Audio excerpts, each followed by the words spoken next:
겉으로는 자산이 더 많아 보이는 회사였는데 현실에서는 부채 65억 원이 자산 50억 원을 초과하는 채무 초과 상태였던 거죠.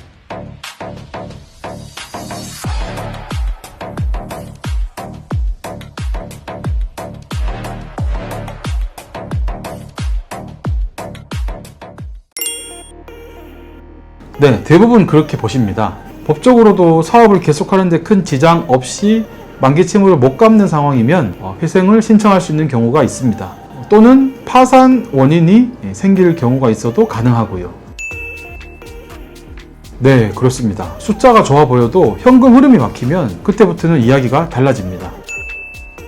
전자칠판 프레임을 만드는 제조회사였습니다. 토지, 건물, 설비, 기계장치, 그리고 매출 채권 같은 자산이 장부에 많이 잡혀 있어서 외형상 규모가 커 보이는 회사였죠. 결정타는 두 가지였어요. 첫 번째는 현금이 안 돌기 시작했습니다. 경기 침체가 길어지면서 매출이 줄고 자금 회전이 나빠졌습니다. 그리고 둘째로는 그 과정에서 일부 자산이 실제 회수 가능성보다 높게 잡혀 있었습니다. 회사 신용을 유지하려고 매출 채권이나 기타 보증금 같은 걸 실제보다 높게 잡는 방식이었죠. 정확합니다. 특히 제조업은 설비나 부동산이 많아도 당장은 팔기가 어렵고 매출 채권도 회수 가능성에 따라 가치가 확 달라지거든요. 결국 회사는 이 상태로는 만기 채무를 정상 영업으로는 막기 어렵다라고 판단했고 회생으로 방향을 잡았습니다.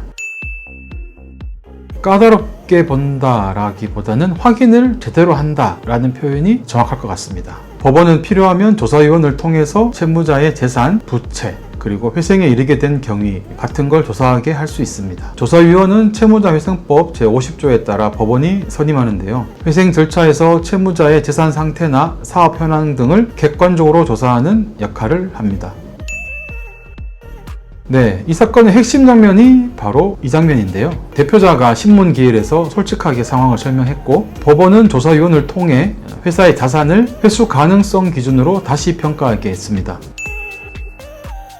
네, 조사 결과 장부상으로는 95억 원이던 자산이 실제 회수 가능성을 반영하니 약 50억 원 정도로 평가되었습니다. 즉 겉으로는 자산이 더 많아 보이는 회사였는데 현실에서는 부채 65억 원이 자산 50억 원을 초과하는 채무 초과 상태였던 거죠. 게다가 현금 흐름도 막혀서 당장 만기 도래하는 채무를 갚을 수 없는 지급불능 상태였습니다. 맞습니다. 채무자회생법에서는 채무자가 파산의 원인이 있거나 그럴 염려가 있을 때 회생 절차를 개시할 수 있는데요. 이 회사는 채무 초과에다가 지급 불능 상태까지 겹쳐서 회생 요건이 명확했습니다. 여기서 중요한 건 숫자를 좋게 보이게 만드는 것이 아니라 실체를 정확하게 드러내는 것, 바로 그것입니다. 2025년 8월에 인가를 받았습니다. 여기서 많은 분들이 착각하시는 게 있는데요. 회생 계획은 변제율 몇 % 뿐만 아니라 법원은 여러 가지 요건들을 검토해서 인가 결정을 하게 됩니다. 대표적으로 회생 계획이 공정하고 형평에 맞고 또 수행 가능해야 되고 무엇보다 채권자 입장에서 청산했을 때보다 불리하지 않게 짜여져야 됩니다. 정확합니다. 이걸 청산가치 보장의 원칙이라고 하는데요. 파산하는 경우보다 회생하는 계획이 낫다라고 채권자들이 판단하게 된 것입니다. 네, 맞습니다. 여기서 또 한 가지 드릴 말씀이 이 변제율 39%라는 게 단순히 현금으로만 받는 게 아니라는 겁니다.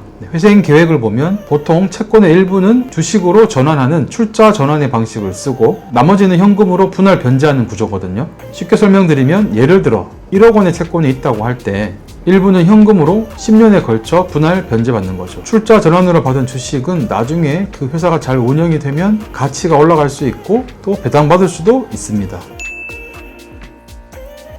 맞아요. 당장 갚아야 될 현금 부담이 대폭으로 줄어들고 출자 전환으로 부채가 자본으로 바뀌니까 재무구조가 개선되는 거죠. 그래서 본업에 집중할 수 있는 여력이 생기는 겁니다. 그리고 변제 기간을 10년으로 잡는 건 실무에서 흔한 일인데 또 거기에는 이유가 있습니다. 회생 계획으로 채무를 부담하거나 기한을 유예하는 경우 담보가 없다면 10년을 넘기기가 어렵습니다. 다만 사채 발행 등 예외는 있습니다. 법적인 상한이 걸려 있군요. 네, 그렇습니다.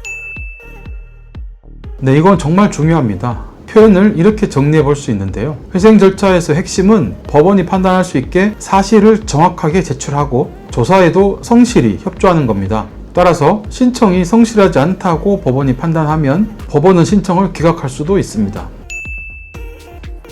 네, 회생은 결국 신뢰가 중요합니다. 그 신뢰가 있어야 계획의 수행 가능성도 설득이 됩니다. 이 회사는 과거의 잘못을 인정하고 실체를 그대로 드러냈기 때문에 법원도 채권자도 이 회사는 살릴 만하다라고 판단한 겁니다.